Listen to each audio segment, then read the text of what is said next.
Streamer University, a magical place where streamers, both big and small, gather to learn and make content together.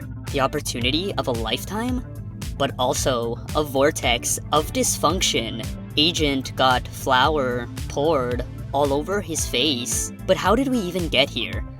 Let's begin this story with a Twitch streamer known as Kai. Oh, this shit happened a week ago! Talk about something else!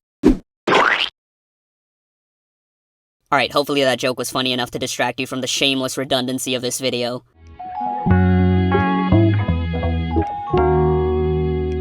So now that the dust has finally settled on Streamer University, including the avalanche of commentary videos calling it a total catastrophe piece of wet dog shit idea before the words announcing it even left Cenat's lips, I think we can now look back and reflect on this event and the discourse surrounding it, because nothing like this has really even been attempted before. For anyone who's unaware, Streamer University was a 4-day event hosted by Cenat where he invited a bunch of streamers onto a rented-out college campus, which, by the way, enjoy being formally known as the Cenat School. Now you may have observed that I didn't title my video something like The Problem with Streamer University, or Why Streamer University Blew Hot and Was Complete Mistake? And that's because I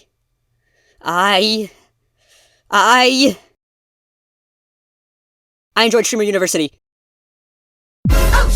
Holy sh! Okay, on a real note though, first let me say what a brilliant idea this was. Say whatever you want about Kai's actual content, but for me, this event objectively raised the bar for every other streamer and gave us just a glimpse of the potential streaming actually has. For not having had prior experience running an event like this, I gotta say, it was pulled off beautifully. Now for the discourse around Streamer University when it was first announced. A huge portion of the critique and commentary around Streamer University when it was first announced was, let's face it, completely baseless and lacked any type of substance. Just a whole lot of hot f***ing air, bro. Damn! These guys would title their video something like, Why Cenat Streamer University was a horrible idea and is doomed to fail? And it's just 11 minutes of the most surface level criticisms you'd expect from a guy who did like 30 minutes of research into the topic and was basically told, hey, I'll pay you $15 to write a script hating on this shit.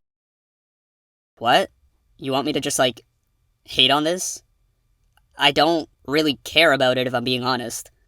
So, dude, just write some crap down, let it fly, blow off some steam. Okay, streamers at Streamers University were too focused on streaming. Ah, we have a real poet on our hands. Don't get too introspective on us, buddy. We're not writing a fucking thesis here. At some point, I feel like we're gonna have to address the current epidemic of people talking just to talk, which is another video entirely. Bro, people on the internet just talk. No type of critical thinking, no type of thought process involved. It's just words coming out of their mouth. Just the literal living embodiments of this image right here. And it's so annoying because you know half of these idiots are hating solely because it's Kai doing it. They couldn't care less about the idea itself. Take for example the whole controversy that Kai didn't include smaller streamers. It was all his friends. First of all, just objectively wrong considering he literally did include streamers who average like 3 viewers. You expect the guy to have like 50 unknowns knowing damn well none of you would have watched it if that happened. And second, I know this might ruffle some feathers, but Kai is not running a fucking charity here, bro. If you're selected to go to an all-expenses paid vacation with a ton of the most well-known streamers and content creators on the entire platform, and you somehow fumble that opportunity just staying inside and reacting to other people because interacting with other people hurts, you're just not built for the content creation game, bro.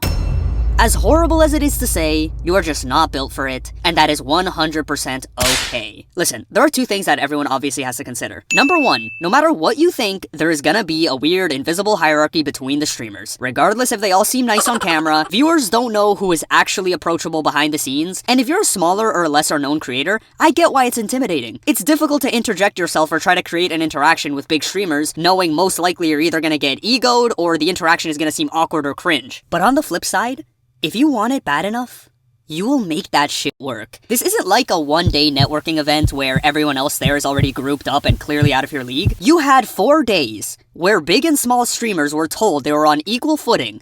You had classes together, a roommate, and ample opportunity to go talk to people. A good example of this was a streamer known as Geo. Now, I think this guy did, like, formally get in, but that's not important right now. What's important is that he managed to spin it in such a way that his content was enjoyable without having to rely on other big streamers to come interact with him. He acted like he wasn't supposed to be there and was sneaking into Streamers University, resulting in him getting carried out by security. There you go. Just by adapting his content to the circumstances, he was able to create a memorable experience for his viewers that wasn't reliant on any handouts, and in the end, he got the interactions with other streamers just because he was doing something different. And that's honestly why, as much as it sucks to say, I just don't have an enormous amount of sympathy for the smaller streamers who couldn't really get any traction going for themselves because all the other streamers were doing their own thing. And when I say this, I don't mean the ones who did actually try but just couldn't clip farm as hard as the bigger streamers. I'm only talking about the people who want to cry because a big streamer didn't immediately drop everything they were doing to go accommodate them and find a way to interact with them. The content game in its current form, whether we like it or not, rewards boldness and adaptability. If you're not willing to step outside your comfort zone and find a way to interact with other streamers in one of the biggest events on the platform ever, I don't know what to tell you. Another reason why you wouldn't be able to come out of your comfort zone, and this, I feel like I can understand it a little bit more, is if you're a bit older and you're not really comfortable with the whole clip farming meta that streaming has devolved into now, the whole race to the bottom thing. While Streamer University invited people from different platforms and viewer counts, the whole clip farming thing was very much the prevalent form of content there. Obviously, you had more established guys like Agent who could afford to be more serious because, frankly, he already made it. He doesn't need to stoop to the level of up-and-comers who feel the need to clip farm because he already made a name for himself. But then you have these smaller streamers who, it sucks to say, are kind of being forced to follow this meta of embarrassing themselves and putting on a character to entertain their viewers, which is bad enough. But imagine a scenario where you're a smaller streamer, everyone around you is both a couple years younger than you and way more successful than you, and you have to resort to this weird clip farming thing in order to get attention. Yeesh.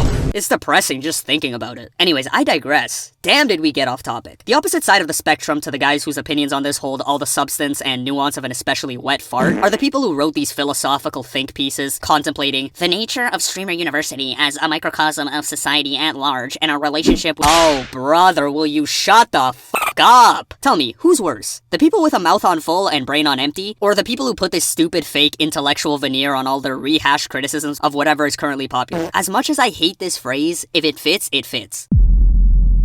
And that's all it comes down to, bro. It just isn't that deep. Streamer University was a fun event where streamers of all sizes came together and did the equivalent of a big crossover episode. The goal at the end of the day was entertainment and exposure for different streamers, and that's exactly what happened. I have never, and when I tell you never, have actually sat down and watched a stream for more than like 15 minutes, and all that changed when Streamer University dropped. My favorite part by far was how I could switch between the streamers and they're all in the same place but in completely different situations. One stream is pure entertainment, the next there's some drama happening, the chat is warning people when Kai is around. I wasn't tuned in all 4 days, but the one night I was when DDG snuck out and had the party, only for Kai to randomly start his stream, get into the car to go shut the party down, and this is all happening live? Bro, what else can I really say? Alright, but now I want to hear from you. Were you guys impressed with this event? Would you have liked anything to be done differently? Do you agree or disagree with my points? Drop a comment, thanks for watching, and have a wonderful day.